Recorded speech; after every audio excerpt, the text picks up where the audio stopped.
Candidato, para a gente começar essa entrevista, a gente queria abrir a oportunidade para que o senhor se apresente aqui para o eleitor mineiro, que ele saiba quem é Ciro Gomes, com quem Ciro Gomes já trabalhou aqui de Minas Gerais e quais são as referências que hoje, na atualidade, o candidato Ciro Gomes tem aqui de Minas.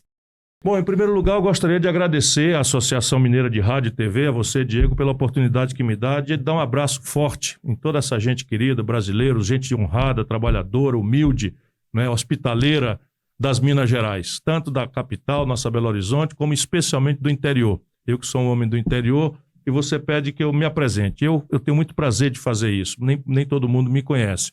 Eu sou um brasileiro que se dedicou a vida inteira, filho de dois pais modestos, meus pais passaram fome no começo da vida, e pela educação pública acabaram virando professores e me deram a vida sem sacrifícios. Não que tenha tido luxo, eu estudei a maior parte da minha vida na escola pública também, mas eu nunca passei nenhuma dificuldade, mas os meus colegas ali da escola passavam muitas dificuldades, e a história de vida do meu pai me fizeram sempre ser uma pessoa, por formação cristã, e por formação política, uma pessoa indignada com a miséria, com a pobreza, com a desigualdade, vendo tanta gente passar humilhação, enquanto meia dúzia de pessoas tem o luxo de tudo para estragar até no país do Brasil. Daí para a política foi um pulo. E eu lutei muito no movimento estudantil pela redemocratização do país.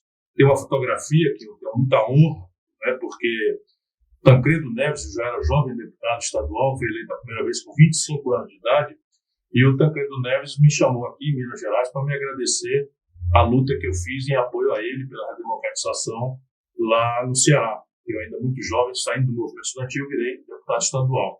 Então eu tenho essa relação desde muito longa data, embora eu tenha começado muito cedo, mas o momento maior de todos foi quando eu, ministro da Fazenda do Itamar Franco.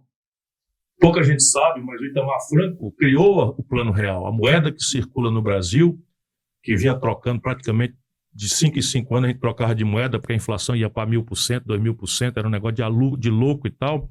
O Itamar Franco chegou na presidência da República e, como tinha compromisso popular verdadeiro, que só um grande brasileiro das Minas Gerais tem, e foi lá e acabou com a mamata, porque a inflação, que era uma tragédia na carestia do povo, era um jeito de ganhar dinheiro dos especuladores. E eu fui ministro da Fazenda, ajudei a fazer o Real, tenho a minha assinatura no Real e muito amigo do Itamar. Lá atrás eu já tinha sido colega, governador do Hélio Garcia, né? Conheci bastante bem Eduardo Azeredo, que era vice dele, né? Convivi com Aécio desde quando Aécio era secretário particular do velho avô dele, Tancredo Neves. Por isso que eu comecei muito cedo e sempre tive esse afeto, essa admiração, esse respeito pela importância que Minas Gerais tem. E eu digo sempre, quando Minas Gerais tem prestígio, tem força, o Brasil avança. Quando Minas Gerais é desprestigiada como está hoje, o Brasil atola, atrasa ou tem retrocesso. Em cima dessa, já aproveitando uma pergunta, como é que está o seu arranjo político aqui? Além do partido, como é que estão as conversas? O que o senhor já consegue entender de que vai ter palanque? O senhor saiu agora há pouco de uma reunião com o prefeito Calil, do PSD. Eu sou muito amigo do Calil, para dar sequência a essa tradição, né? E nós nos apoiamos. Ele me apoiou para presidente em 2018, eu fui o segundo lugar em Belo Horizonte, né? Tenho essa honra de ter merecido do povo de Belo Horizonte a segunda posição. Só perdi para o Bolsonaro, que infelizmente enganou a maioria do povo brasileiro, prometendo que ia moralizar a esculhambação do PT, prometendo que ia mudar a economia, e desastrou o país por cima do desastre que já tinha recebido do PT e do Lula, e infelizmente é o que tem acontecido no Brasil. E eu sigo com essa mesma linha, não é? Então a ideia nossa, do PDT, que é presidido pelo deputado Mário Aringe, que está aqui conosco, não é? Nós temos uma possibilidade de dialogar com todo mundo. Você disse, você visitou o Calil, enfim, fui lá dar um abraço nele, é um querido amigo. Só um abraço mesmo? Não, conversamos sobre política profundamente, mas concordamos que a hora agora não é de precipitar decisões de natureza eleitoral. Primeiro porque ele é responsável por administrar Belo Horizonte. E ele não sabe ainda se é a missão dele, se é o desafio dele, sair da prefeitura para se lançar governador. O que eu disse a ele é que nos agrada muito estar em parceria com ele, que eu gosto dele, quero bem a ele, acho que ele seria um grande governador, como está sendo um grande prefeito, mas que ele tem o tempo dele, naturalmente, não seria eu que vim ensinar para um mineiro, né? Tanto mais um homem extraordinariamente inteligente como é o Calil. É uma conversa clara e isso é o que está acontecendo de verdade no Brasil. Se você reparar, o Lula, que está folgado aí, de salto alto, já ganhou e tal, não conseguiu fechar uma aliança ainda. Você imagina eu, que ainda estou ali, né, num terceiro lugar na pesquisa, pedindo uma oportunidade para apresentar minhas ideias, pedindo para o povo parar um pouquinho para pensar que não é possível que a gente vote no Bolsonaro para protestar contra a esculhambação do governo do Lula, né, na economia, na corrupção, e agora vote no Bolsonaro para protestar, vote no Lula para protestar contra o Bolsonaro. O Brasil não aguenta mais isso. Claro que cada um é senhor do seu destino, cada cidadão é dono do seu voto. Eu apenas, com muito respeito e muita humildade, quero pedir para a gente tentar construir um outro caminho e dizer para a população que não está na hora da gente se comprometer e que a forma de a gente olhar os candidatos não pode ser paixão, ódio, percebe? Porque isso está dilacerando as nossas relações como nação. O Brasil precisa achar um caminho de se reconciliar. Por isso a gente tem que debater ideias, propostas, projetos, de maneira que quando acabar a eleição a gente possa se dar as mãos e pegar junto, porque a situação do nosso povo é a mais difícil da história. Falando em composição de chapa, você estava falando em dar as mãos. Essa pessoa hoje que poderia dar as mãos e seguir junto com o senhor, até porque ela é uma das críticas mais contundentes ao governo do ex-presidente Lula. Então, como é que seria esse somatório de Ciro e Marina? Eu sou muito amigo da Marina, nós somos colegas, ministros, temos muita afinidade na compreensão da necessidade de fazer com que o modelo de desenvolvimento do Brasil tenha sustentabilidade. Isso não é só por amor à natureza, que eu tenho muito grande, é que nós estamos simplesmente destruindo o bom nome do Brasil lá fora, e isso terá consequências, já está tendo consequências gravíssimas para a nossa economia. Na medida em que você, de forma imprudente, para atender a suborno de lobbies de multinacionais do agrotóxico, licencia princípios ativos que estão banidos da Europa, o europeu começa a ter, honestamente, razões para restringir as exportações brasileiras, e aqueles que querem fazer o protecionismo para não permitir a competição do Brasil, que é muito mais agressivamente competitivo do que os produtos dele, tem um pretexto verdadeiro, né, para dizer, opa, não tem mais acordo com o Brasil, nós vamos restringir. A China acabou de qualificar 23 frigoríficos lá nos Estados Unidos e o nosso Triângulo Mineiro vai tomar prejuízo, porque a China agora anunciou um plano safra, meu caro Mareringe, e é bom que todo mundo que trabalha na agricultura desse grande estado brasileiro, também agrícola, que é Minas Gerais, além de ser um estado industrial, é um estado que tem uma agricultura pujante, uma pecuária pujante. Pois bem, a China anunciou um plano safra para ser autônoma em matéria de abastecimento de soja, para começar, em 4 anos. Se a China sai do mercado, o brasileiro quebra. E a economia brasileira, que se desindustrializou, hoje depende vitalmente do agronegócio para pagar nossas contas de importar eletrônicos, química fina, meio de diagnóstico médico, porque nós destruímos a indústria brasileira. E esse é o maior mal que a demagogia política do Lula produziu no Brasil. O Bolsonaro está agravando tudo. Mas o Lula, para fazer a farra do consumismo, etc., escancarou o Brasil, manipulou a taxa de câmbio e o Brasil tinha 1/3 da sua produção tirado da indústria, hoje caiu para 9%. Aproveitando que o senhor falou já com relação à China, né? A gente tem aqui uma pergunta que foi feita pelo Antônio De Salvo, presidente do sistema FAENG, Senar, INAIS e Sindicatos Rurais Mineiros. Por favor, ele fala: nós, o agronegócio, somos responsáveis pela geração de milhões de empregos, por forte participação na balança comercial e como base arrecadatória expressiva de tributos públicos. Ao mesmo tempo, amargamos redução nos volumes destinados ao crédito rural e pouca atenção federal em investimentos em infraestrutura para escoamento da produção, abertura de mercados internacionais, pesquisa e transferência de tecnologia, dentre tantas outras questões falhas. Quais serão as suas prioridades para fortalecer o protagonismo brasileiro na produção e fornecimento de alimentos para o mundo? Olha, a qualidade da pergunta, eu sou um professor da universidade, professor de Direito, a qualidade da pergunta já traz a semente da resposta. Mas nós precisamos passar além de uma resposta óbvia, né, que é da prioridade, respeito ao agronegócio, que todo candidato fala da boca para fora. O grande problema brasileiro, etapa por etapa, é que a agricultura carece conceitualmente, organicamente, vitalmente de crédito, no volume e no calendário absolutamente próprios, porque tem a estação da chuva, se vai chover, se vai chover, tem a hora de plantar, tem a hora de colher, tem a hora de deixar a terra descansar. Todo mundo da agricultura sabe o que eu estou falando, e eu venho do sertão, eu venho do interior e sei bastante bem isso. Pois bem, no Brasil, nós permitimos, e aí, lamentavelmente, Lula de novo, que 85% de todas as transações financeiras fossem concentradas em apenas 5 bancos. 2 desses são públicos, a Caixa Econômica e o Banco do Brasil. Os outros 3 é o Santander, o Bradesco e o Itaú.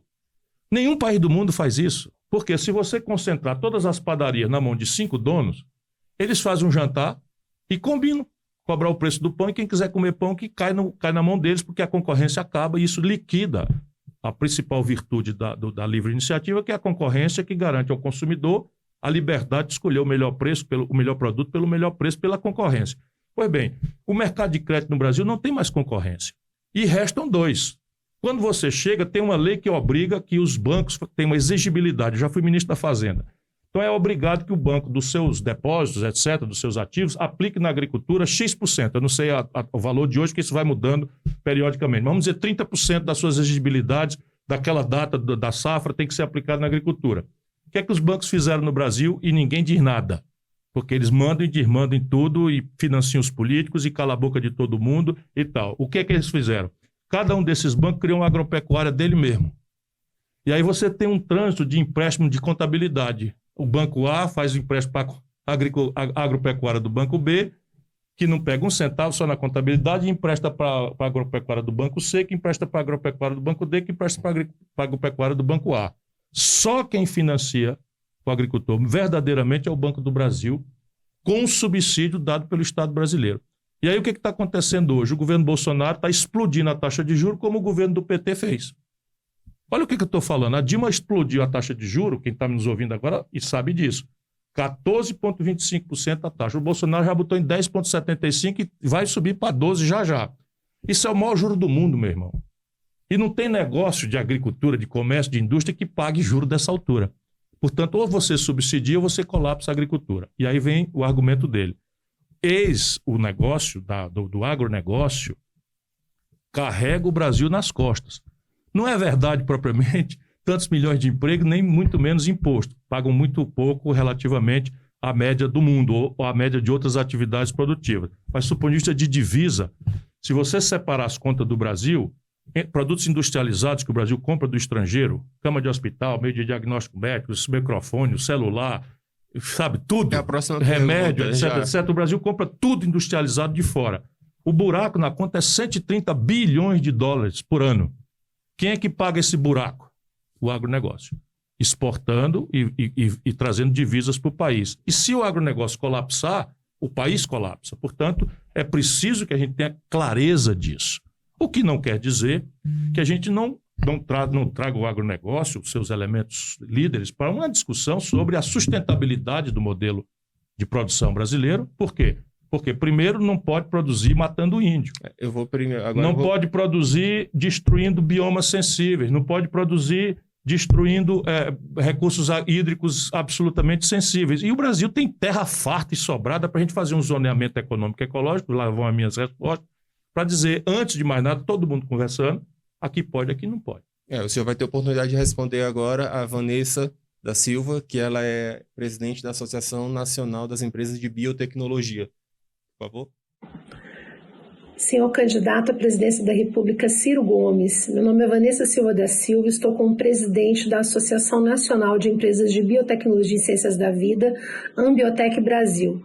Nós somos hoje a maior rede de conexões e negócios do setor de biotecnologia brasileiro e contamos com um grupo de 70 empresas de todo o Brasil, startups e empresas de grande porte, devidamente reguladas no mercado nacional, inclusive com presença internacional.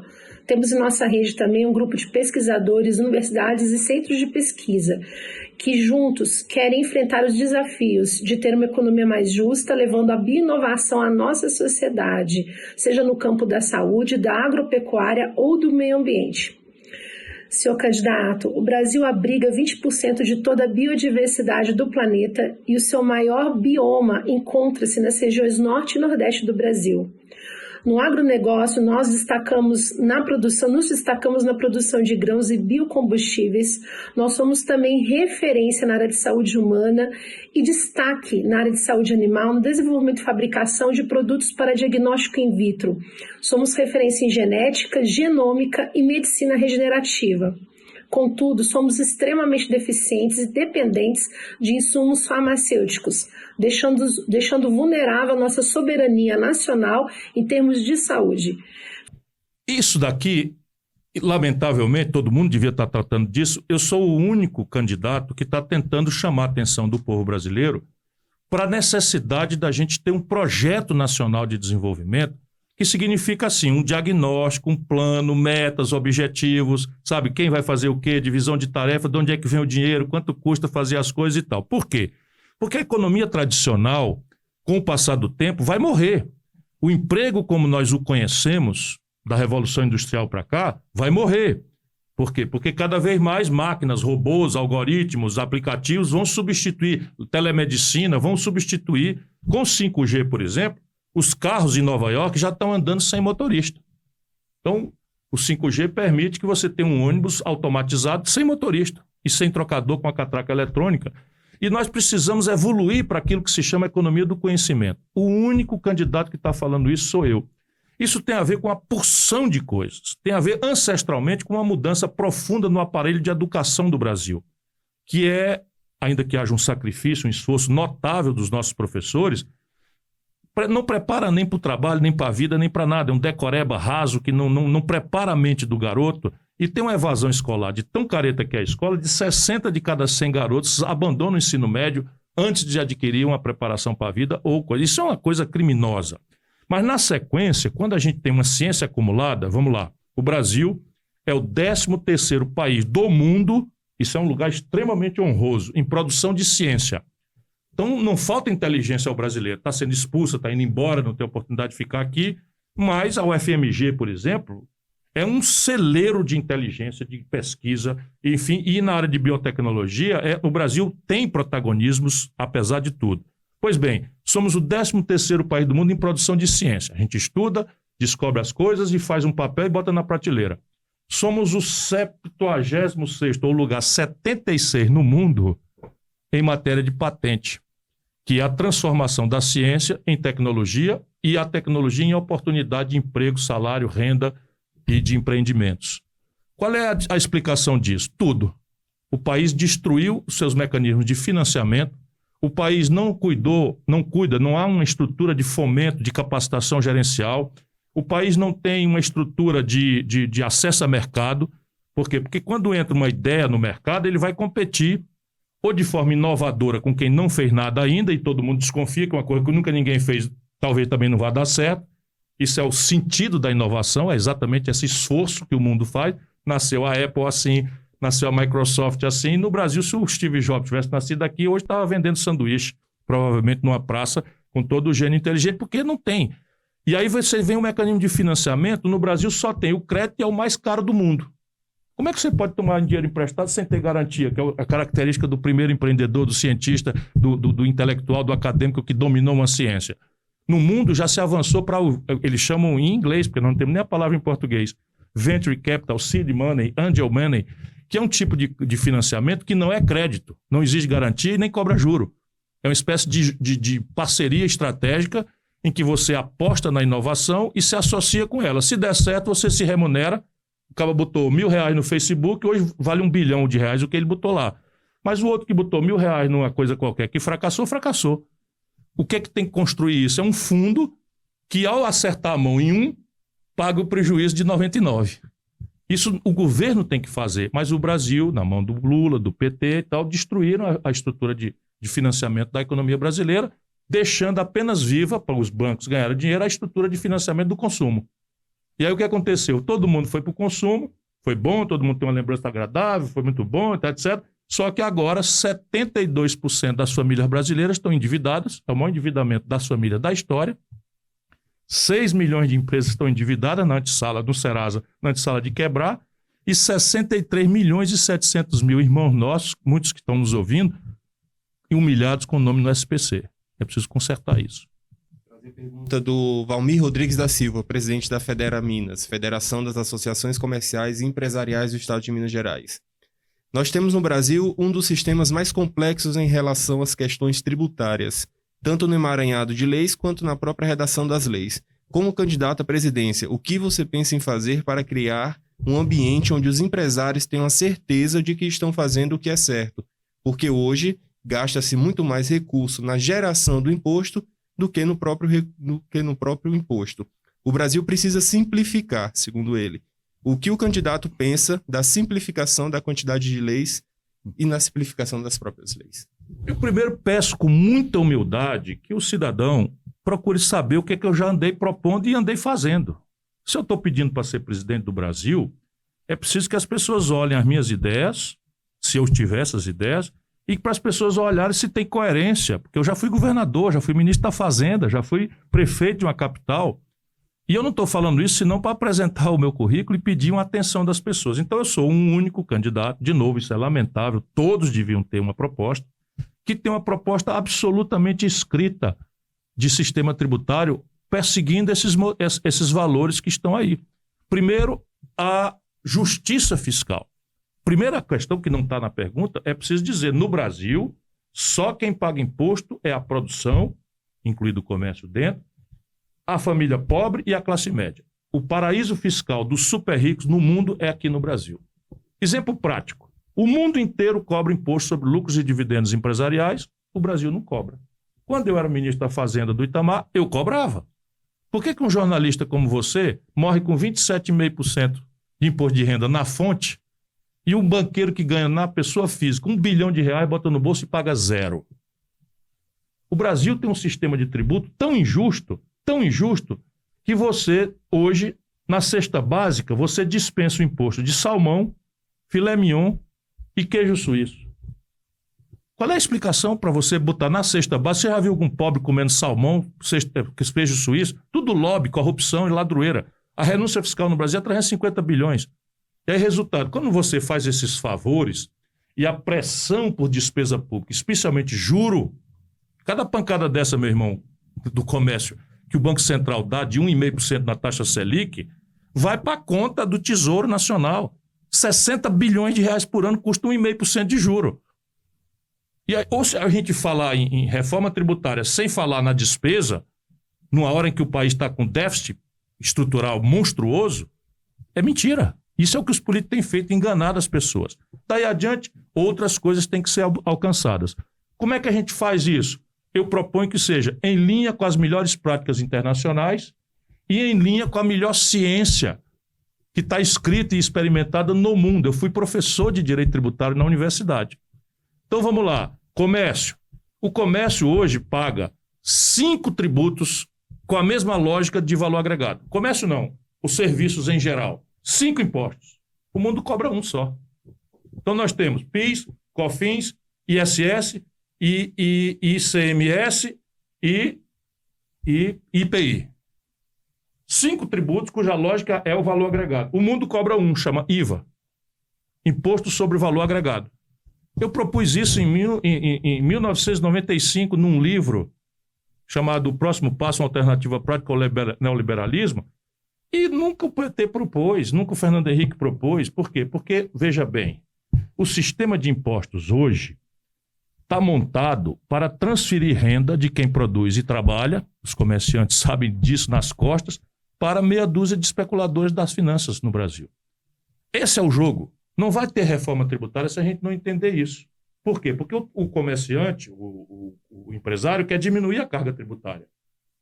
Ele tem razão. Por quê? Porque a carga tributária no Brasil está em 32% do PIB, ou seja, de cada R$100 de riqueza, 32,5% vira imposto, e ele sente que é muito mais. Por quê? Porque a metade, mais da metade da economia do Brasil está na informalidade, fugindo de qualquer tributação, inclusive as tributações indiretas sobre o financiamento da Previdência. E aí o custo de carregar o Exército, a Marinha, a Aeronáutica e tal, é de todo mundo, mas só quem paga é uma minoria que está no mercado formal. E eles fizeram isso com a reforma previdenciária, quando quebraram o contrato entre a geração que produz e trabalha com aquela que se aposentou. Quando ela quebrou o contrato, desfazendo, o camarada que trabalha hoje está vendo, vão me enganar, para que eu vou contribuir? Se evade, e aí quebrou a Previdência, por quê? Porque o eixo da Previdência, a contribuição previdenciária, vem da carteira assinada. Contribuição patronal e Constituição do Trabalhador. Hoje, 2/3 da força de trabalho do Brasil ou está desempregada ou está na mais selvagem informalidade. Isso é uma questão tributária, porque quando a Previdência tem um desequilíbrio, quem paga a conta é o Tesouro. Só eu propus. Aí vamos lá. As grandes fortunas no Brasil. Esse país, meu irmão, você que está me ouvindo aí, que está passando toda dificuldade, presta atenção nesse número aqui. Neste nosso Brasil sofrido de gente boa, 5 pessoas, os dedos de uma mão, acumulam a fortuna que hoje tem todos os 100 milhões de brasileiros juntos, mais pobres e de classe média. Então, se você pegar os 100 milhões de brasileiros mais pobres e de classe média, a fortuna deles, 100 milhões juntos, é menor do que aqui 5 mais ricos. 5 pessoas, não é 5 milhões não. 5 pessoas têm. E não pagam imposto. Eu proponho um tributo sobre as grandes fortunas de 0,5%. Não quero cobrar grandes coisas não e nem cobrar por maldade. Por quê? Porque eu tenho que dizer de onde é que vem o dinheiro para eu retomar o desenvolvimento do país, para eu anunciar uma escola pública que funcione, que dê decência ao salário do professor, que exija dele de volta, que ele se prepare para mudar a qualidade do ensino que nós temos que oferecer à estudantada brasileira mais pobre. Candidato, muito obrigado. A gente ficaria aqui o tempo que fosse preciso, né? Mas precisa encerrar e faça suas considerações, uma mensagem para o eleitor mineiro. Eu agradeço muito essa oportunidade. Eu, francamente, não acho que ninguém deva votar em mim só porque eu desejo muito servir essa grande nação como seu presidente. Me preparei para isso, sou um homem limpo, não tenho na minha biografia uma mancha moral.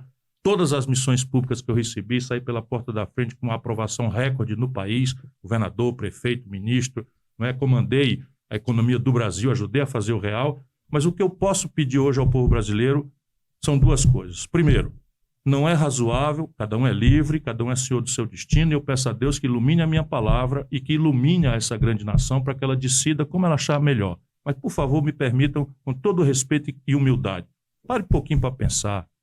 Por que 70% do povo de Minas votou no Bolsonaro? Sabe, não foi pela obra dele, ele não tinha obra nenhuma. Não foi pelas propostas, nem a resposta dele sobre o sistema tributário. Não foi. Foi uma razão, um justo protesto contra a roubalheira que o Lula e o PT produziram e em cima da maior crise econômica da história que está aí. O desemprego que está em 11,5% veio do PT. Não foi o Bolsonaro. O Bolsonaro está piorando tudo e tal, mas o desemprego estourou lá. A taxa de juros do Bolsonaro ainda é um pouquinho menor do que a do PT. 14,25 era o PT, hoje é 10,75. E se você tem um juro desse jeito, meu irmão, não tem trabalho que funcione, não tem rentabilidade que funcione, nem tem uma reforma tributária que funcione, porque eu arrecado com a mão e 1,5% de aumento da taxa de juros é 60, 70 bilhões de reais por ano no Brasil. E aí estamos na casa em que falta pão, todos brigam e ninguém tem razão ou todos têm razão. Eu peço uma oportunidade, não é razoável que a gente vote no Bolsonaro para protestar contra o Lula e agora vai votar no Lula para protestar contra o Bolsonaro. O país não aguenta mais isso.